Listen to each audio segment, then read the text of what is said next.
Hello everyone, hope आप सब लोग ठीक होंगे। मैं प्रियांशु सिंह स्वागत करता हूँ हमारे यूट्यूब चैनल को कुछ सीखना पे। तो आज हम बात करने वाले हैं बहुत ही इंटरेस्टिंग टॉपिक, जो नीट पीजी एस्पिरेंट्स के लिए बहुत इंटरेस्टिंग टॉपिक होता है कि how to choose desire branch. अगर आपका स्कोर 265 टू 350 के बीच में है, मार्क्स के बीच में लाई करता है, तो हम कौन सी अपनी डिज़ायर्ड ब्रांच और कहाँ पर ले सकते हैं, कैसे क्या प्रोसेस रहना चाहिए, क्या हमको सोचना चाहिए, क्या एनालिसिस हमको करना चाहिए, जिसके अकॉर्डिंगली हम अपनी डिज़ायर्ड ब्रांच ले सकें। तो इसी कुछ सारी चीज़ों को हम इस वीडियो में डिस्कस करेंगे। तो जो भी कैंडिडेट इस चैनल पर नया आया, प्लीज़ हमारे चैनल को सब्सक्राइब कर लीजिए, क्योंकि ऐसी इन्फॉर्मेटिव वीडियो हम आपके पास लाते रहते हैं। तो सबसे पहले हम बात कर लेते हैं ब्रांच की, कौन सी ब्रांच हमको लेनी चाहिए। जस्ट हम MBBS पास आउट हुए हैं और हमारा स्कोर 265 के अराउंड जस्ट क्वालिफाई हुआ है और 350 के बीच में लगा। तो सबसे पहले हमको देखना चाहिए कि कोर ब्रांच कौन सी है, उसको मद्देनज़र रखते हुए फिर हमको आगे प्रोसीड करना चाहिए। और दूसरी चीज़ क्या है, दूसरी चीज़ आपको ये देखना है कि आपकी फेवरेट ब्रांच कौन सी है। जब आप MBBS परस्यू कर रहे थे, उस टाइम आपको किस में सबसे ज़्यादा मन लग रहा था। जैसे कि आप डर्मा कर रहे थे, डर्मा में आपको अच्छा लग रहा था, सर्जरी में लग रहा था, पीडियाट्रिक्स में लग रहा था, ऑप्थल में लग रहा था, ऑर्थो में लग रहा था, किसमें आपकी मेन रुचि थी या किसमें आपका इंटरेस्ट सबसे ज़्यादा था, उस ब्रांच को आप सबसे पहले अपने प्रियोरिटी पे रख सकते हैं। उसी को हम डिज़ायर्ड ब्रांच कहेंगे कि हमारा इस ब्रांच में लेने का ज़्यादा मन कर रहा था, इस ब्रांच में करने का ज़्यादा अच्छा लग रहा था, तो हम यही ब्रांच लेंगे। तो किसी के कहने पर नहीं जाना है। क्यों? क्योंकि ये जो ब्रांच है ना, जब आप PG करेंगे और उसके बाद ये जो ब्रांच रहेगी ना, ये आपके साथ ज़िंदगी भर रहने वाली है। ठीक है, इसे आप पीछा नहीं छुड़ा पाएंगे। या तो फिर आप डबल मास्टर्स करें, ठीक है, लेकिन अगर आप ये कर रहे हैं तो फिर इसी में आपको हमेशा अपना फ्यूचर भी देखना है। कि ये नहीं कि आपका मन लग रहा था सर्जरी में और आपने पीडियाट्रिक्स ले ली, ठीक है, तो आप पीडियाट्रिक्स लेके खुश तो नहीं रह पाएंगे, ये तो हकीकत है। क्यों? क्योंकि आपका मन सर्जरी में था और आपने MD ले लिए, ये चीज़ है। तो अपने हिसाब से किसी के कहने पे या किसी सीनियर के कहने पे या किसी कंसल्टेंट के कहने पे अपनी ब्रांच चेंज ना करें, क्योंकि कोई भी आपकी ब्रांच वो आप डिसाइड कर सकते हैं, कोई अदर डिसाइड नहीं कर सकता। क्योंकि जिसमें आपकी रुचि होगी, जिसमें आपका इंटरेस्ट होगा, वही आपको लेना भी चाहिए। उसी के साथ आप अपना फ्यूचर भी अच्छा सिक्योर कर पाएंगे। तो ये तो बात रही हमारी कि कौन सी ब्रांच और फेवरेट ब्रांच हमको लेनी चाहिए। और अगर तीसरा पर्पज़ की बात करते हैं, तो कुछ लोगों को जैसे हॉस्पिटल से बिज़नेस पर्पज़ के लिए भी लोग अपनी ब्रांचेस ले लेते हैं। जैसे कि बिज़नेस पर्पज़, अब हॉस्पिटल है जिनका वेल डेवलप, उनको क्या है कि उनके पास जैसे डॉक्टर हुए हैं, उनके पास ऑलरेडी डॉक्टर हैं, ऑप्थर के हैं, पीडियाट्रिक्स के हैं, डर्मा के हैं, बट उनके पास मेडिसिन का कोई डॉक्टर नहीं है या सर्जरी का कोई अच्छा डॉक्टर नहीं है। तो वो उस केस में क्या करते हैं, वो अपनी डिज़ायर्ड ब्रांच उसको ले लेते हैं कि चलिए ठीक है, हमारा तो बिज़नेस चल ही रहा है, हमें कोई इश्यू नहीं है, सर्जरी ले लेते हैं, क्या इशू है, डॉक्टर बन जाएंगे, हमारा तो बिज़नेस सही है, वेल सेटअप है, हमको बैठना ही है वहाँ। तो ऐसे भी लोग करते हैं कि अपनी बिज़नेस पर्पज़ के लिए भी अपनी ब्रांच वो चेंज कर लेते हैं या कुछ भी ले लेते हैं।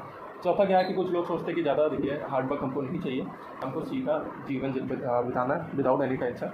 तो उन लोग क्या करते हैं कि ज़्यादा अब हम जैसे कि आप गाइन लेंगे, सर्जरी लेंगे, ऑप्शन लेंगे, तो उसमें जाहिर सी बात है आपको सर्जरी करनी पड़ेगी और बहुत ज़्यादा हेडेक रहता है उस चीज़ में। अब वहीं आप सोचते हैं कि आराम से हम जीना चाहते हैं, कोई हेडेक ना हो, तब उस टाइम के लिए लोग क्या है, डर्मा के लिए, रेडियो के लिए, मेडिसिन के लिए स्विच करते हैं, मीडिया के लिए। तो वहाँ पर स्विच करते हैं कि वहाँ पर आपको अच्छा मिल जाए, कोई अच्छी ब्रांच मिल जाए, आराम से टेंशन फ्री होकर अपना फर्दर स्टडी परस्यू करें। तो ये तो बात होगी हार्डवर्क की। और आखिरी नंबर पे अर्निंग देखा जाता है, जो मेन इंपॉर्टेंट है आज की डेट में। क्योंकि कोई भी डॉक्टर जो भी है PG कर रहा है, तो वो कुछ ना कुछ अच्छे सोचने के लिए कर रहा है कि हाँ हमारी थोड़ी बहुत अर्निंग और हो। तो वो चीज़ भी मेन मैटर करती है कि कौन सी ब्रांच आपकी ज़्यादा अर्निंग दे रही है। अब डर्मा, रेडियो तो है ही है आपकी, जो आपको अर्निंग देती है, और भी ब्रांचेस हैं, तो उसमें भी लोग सोच के उस हिसाब से लोग अपनी चूज़ करते हैं डिज़ायर्ड ब्रांच, कि हम इस डिज़ायर्ड ब्रांच में जाना चाहते हैं। तो आपके फैक्टर्स हो गए कि क्या चीज़ें सोच के, हमको क्या तरीके सोच के, और हम कैसे अपनी डिज़ायर्ड ब्रांच सेलेक्ट करें। अब हम बात कर लेते हैं स्कोर की। जैसे कि अभी आप जस्ट क्वालिफाई हैं, 265 प्लस आपका स्कोर है, मान लीजिए 320 स्कोर, और आप महाराष्ट्र के रहने वाले हैं, और आपकी डिज़ायर्ड ब्रांच जैसे कि डर्मा, पीडियाट्रिक्स या सर्जरी होगी, ठीक है। क्योंकि कोई भी डॉक्टर जो होता है उसकी एक डिज़ायर्ड ब्रांच नहीं होती, वो प्रियोरिटी वाइज उनकी डिफर करती है। और अगर आपकी एक ही है तो प्लीज़ मैं आपको कह दूं कि आप अपनी 2 से 3 डिज़ायर्ड ब्रांच रखिए। क्यों? क्योंकि क्या है कि आपको अगर वो डिज़ायर्ड ब्रांच नहीं मिल रही है, तो आप अपना ड्रॉप करने से कोई मतलब नहीं होता, साल वेस्ट करने से कोई मतलब नहीं होता। बेस्ट ये होता है कि आप अपने 1, 2, 3 प्रियोरिटी रखें, जो आपको जहाँ पर मिल रही हो आप तुरंत ऑफ करें और अपना फ्यूचर सिक्योर करें, ठीक है। तो हाँ, मैं बता रहा था कि अगर आप महाराष्ट्र के और आपका स्कोर 265 प्लस है, मतलब 300 या 320 के बीच में लाई कर रहा है, या 350 के बीच में लाई कर रहा है, और आपकी डिज़ायर्ड ब्रांच है डर्मा, पीडियाट्रिक्स और सर्जरी है, लेकिन आपके बजट का भी इशू है, तो उस हिसाब से आपको क्या करना चाहिए। देखिए, पहली चीज़ तो यह है कि इस स्कोर पे आपको गवर्नमेंट तो नहीं मिलने वाला है, ये हकीकत है, ठीक है। गवर्नमेंट पीजी तो नहीं मिलने वाली। हाँ, एमबीए डिप्लोमा मिल सकता है, वो भी चांसेस हैं उसमें, अगर हो सकेगा तो मिल जाएगा। लेकिन अगर इसमें देखा जाए तो इन केसेस में आपको गवर्नमेंट तो नहीं मिलेगा, जो भी मिलेगा आपको वो प्राइवेट या डीम्ड यूनिवर्सिटी ही मिलेगी, उसी में आपको रहना है। लेकिन अगर डीम्ड लेंगे तो जाहिर सी बात है उसका बजट बहुत हाई जाएगा और आपकी बजट की इशू है। तब आप क्या करना है, तब आपको ये सोचना है कि देखिए डरमा तो चलिए आप हटा दीजिए, ठीक है, चांसेस बहुत कम है, ना के बराबर। पीडियाट्रिक सर्जरी में फिर भी चांसेस बनती है कि सर्जरी आपको मिल जाए। लेकिन अब आप ये सोच रहे हैं कि हमको महाराष्ट्र स्टेट नहीं चाहिए, लेकिन अगर आपको वो सेम सर्जरी या पीडियाट्रिक्स आपको अदर स्टेट्स में मिल रही है, लाइक यूपी हो गया, नॉर्थ साइड, क्योंकि वहाँ पर लोग इतनी जल्दी जाना पसंद नहीं करते हैं नीचे के लोग, तो वहाँ पर क्या है कि यहाँ पर अगर सीट बचती है तो वो आपको आसानी से मिल सकती है। यूपी हो गया, बिहार हो गया, वेस्ट बंगाल हो गया, तो वहाँ पर आपको बहुत आसानी से सीट मिल सकती है। लेकिन आप अगर गलत स्टेट में रह के गलत जगह काउंसलिंग करने तो फिर कैसे पॉसिबल है कि आपको डिजायर्ड ब्रांच मिल जाए। तो ये चीज़ हमको सबसे पहले देखनी है कि हमको किस हमारी कौन सी डिजायर्ड ब्रांच है और वो किस स्टेट में हमको मिल सकती है, वो प्लेन एनालाइज हमको करना होगा, क्योंकि हमारे पास बजट का इशू। अगर आपके पास बजट का इशू नहीं है तो आप डर्मेटोलॉजी भी ले सकते हैं, आप 350 स्कोर पे या 265 स्कोर पे भी आप डर्मेटोलॉजी ले सकते हैं। एनआरआई कोटा है, मैनेजमेंट कोटा है, पैसों पे हर चीज़ मिल रही है इस समय। चाहिए कॉलेज में बात करिए, आपको सीट मिल जाएगी एनआरआई कोटा या मैनेजमेंट कोटा। उसकी फीस भी आपको मालूम होगा, डर्मेटोलॉजी की 60 लाख से 80 लाख का अराउंड वेरी करता है। आपको सीधे बजट जो जा रहा है 2 करोड़ प्लस जा रहा है, तो उसको भी हमको देखते हुए चलना है कि कौन सी हमको वेल एंड गुड बजट में और हमको अच्छे बजट में हमको कौन सा अच्छी ब्रांच मिल रहा है। सेकेंडली ये होता है कि लोग ये कहते हैं कि देखिए सर हमको ब्रांच तो मिल गई है, चलिए हम दूसरे स्टेट में चले जा रहे हैं, लेकिन हमको कॉलेज अच्छा नहीं मिला। देखिए कोई भी कॉलेज को अगर पीजी अलॉट है तो जाहिर सी बात है कुछ ना कुछ इस कॉलेज में बात होती है। आज वो सीट अलॉट हुई है, परमिटेड सीट है, तो क्या है आगे जाके रिकग्नाइज होगी। वो सीटें पुरानी हैं उनके पास, फिर से नई सीट ऐड ऑन हुई है तो वो परमिटेड सीट है। तो उसमें होता क्या है, परमिटेड और रिकग्नाइज सीट में अंतर ये होता है कि आपको क्या है, अगर वो परमिटेड है तो आपको कुछ साल उस स्टेट के अंदर ही काम करना पड़ता है, 2 से 3 साल है मेरे ख्याल से, उसमें आपको उस स्टेट में वर्क करना पड़ता है, ठीक है। और रिकग्नाइज क्या है, उसमें फिर आप अपनी पीटी करिए, उसके बाद आप फ्री हो जाते हैं, कहीं भी आपको जो करना कर सकते हैं, ठीक है। तो ये अंतर होता है परमिटेड और रिकग्नाइज में। लेकिन माय फ्रेंड्स, मैं आपको ये कहूँगा कि अगर आपको परमिटेड सीट भी मिल रही है तो आप प्लीज़ उसे ना जाने दीजिए। होपली ये कहूँगा कि आप तुरंत उसको ऑफ कीजिए और अपना फ्यूचर सिक्योर करिए, क्योंकि डिजायर्ड ब्रांच जो आपको मिल रही है वो सबको नहीं मिल पाती कि आपने सोचा और आपको वही मिल गया, ठीक है। क्योंकि लिमिटेड सीट्स रहती हैं आपकी पीजी में, एमबीबीएस की तरह तो है नहीं कि आपकी किसी भी कॉलेज में 100+ सीटें हैं, है ना। तो लिमिटेड सीट है, लिमिटेड ब्रांच की सीटें हैं, तो आपको जो ब्रांच मिल रही है, जिस कॉलेज में मिल रही है, जाहिर सी बात है पीजी है, हॉस्पिटल होगा।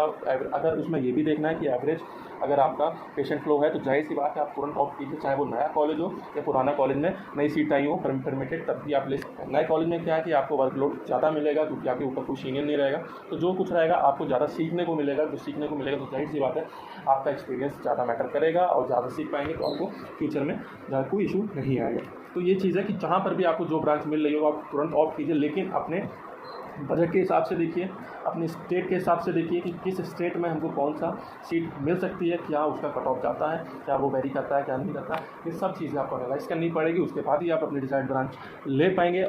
लेकिन ये चीज़ मोर मैटर करती है कि आपको कुछ ना कुछ कहीं ना कहीं कॉम्प्रोमाइज़ करना ही पड़ेगा, चाहे आप स्टेट को लेके करें या फिर कॉलेज को लेके करें या फिर आप अपनी ब्रांच को लेकर करें। क्योंकि प्रियोरिटी वाइज अगर आपने डरमा पहले पे रखा है और बजट इशू है तो फिर चांसेस उसकी बहुत कम हो जाती है। वहीं आप अगर डिजायर के लास्ट केस में अगर सर्जरी रखा है या कोई अदर ब्रांच रखी है तो ऑप्शनल रखी है, तो वहाँ पर चांसेस बढ़ जाते हैं कि आपको वो मिल जाएगी। और लेकिन स्टेट हमको जरूर चेक करना है कि किस स्टेट में मिल रही है और कॉलेजेस कौन सा रहेगा। जैसे आप महाराष्ट्र में बैठे हैं, आप महाराष्ट्र के आप गुजरात में बैठे हैं, आप एमपी और गुजरात में बैठे हैं, एमपी और कर्नाटक तमिलनाडु की साइड की आप वो कर रहे हैं, तो पॉसिबल नहीं है कि आपको सीट मिल पाए, ठीक है। तो वही चीज़ है कि आपको एनालाइज ज़रूर करना है कि कौन सा रेट में हमको मिल सकता है और क्या उसका कट ऑफ जाता है। उस हिसाब से ही आप अपनी काउंसलिंग या प्रोसीड कर सकते हैं, तभी आपको डिजायर्ड ब्रांच मिल सकती है और डिजायर्ड बजट में मिल सकती है। तो बजट इशू नहीं है फिर तो आपके लिए पूरा राजस्थान है, कर्नाटका है, तमिलनाडु, कहीं भी आप चले जाइए, सिर्फ एनआरआई कोटा सीट्स हैं, मैनेजमेंट कोटा सीट है, पे करिए और आपको सीट तुरंत की तुरंत हैंड टू हैंड मिल जाएगी। लेकिन अगर बजट इशू है तो आपको हर चीज़ सोच समझ से करनी चाहिए। तो होपफुली आपको ये वीडियो काफ़ी इन्फॉर्मेटिव लगी हो। अगर कुछ और डाउट्स हो तो नीचे कमेंट सेक्शन में बता सकते हैं, तो व्हाट्सएप पर मैसेज कर दीजिए।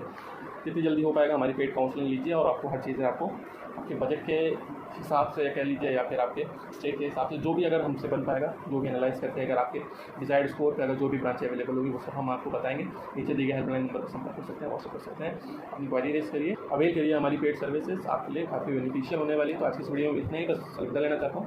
धन्यवाद।